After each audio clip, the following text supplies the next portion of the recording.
I recently picked up the RFS 3.9mm dual fisheye to see if making more immersive electronics tutorials could be useful. So I should have the caveat here, this is not a tutorial on crimping. I'm just showing some examples of using tools, nor is this really a detailed analysis of the RFS 3.9mm fisheye. There's lots of great videos of people looking at the quality of it or anything like that. I wanted to give you some demos of what it sort of looks like. And if you're watching this in YouTube where it's uploaded, without a VR, you can kind of move around and look at different parts of my workbench and things like that. So that's kind of what I thought would be interesting about this lens, even if you're not using it for pure VR. So if you want to pick one up, the workflow, if you haven't used this before, which I hadn't, to be honest, so I was learning as I went with it, right? You have dual images. So if you have a mono image, of course, you probably have lots of mono video you want in this. You basically have to convert it to planar. So you obviously lose some of the output there is one of the issues. If your goal with the lens was just to record straight and export, which would be a bit easier, you can use the Canon utility for that.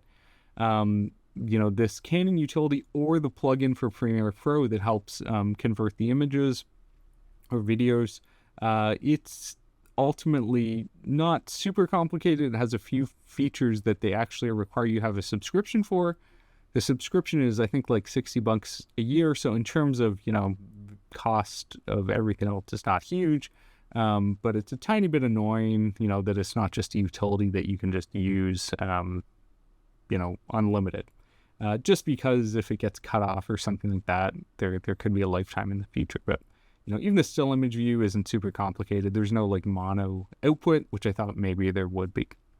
So yeah, there you can see they talk about needing the subscription to actually use more of the features. But not totally killer. So as an example here is, hey, let's look at this ECU. So you can see the view just recorded with my camera here to give you sort of an idea how far away we are from the lens. Because it's this fisheye, and sorry, my measuring tape is bent. I didn't realize before I started recording. Because it's a fisheye, you get a huge field of view. So if you look at this, you see my feet in the bottom, right? So you have to kind of plan for what you'll have in it.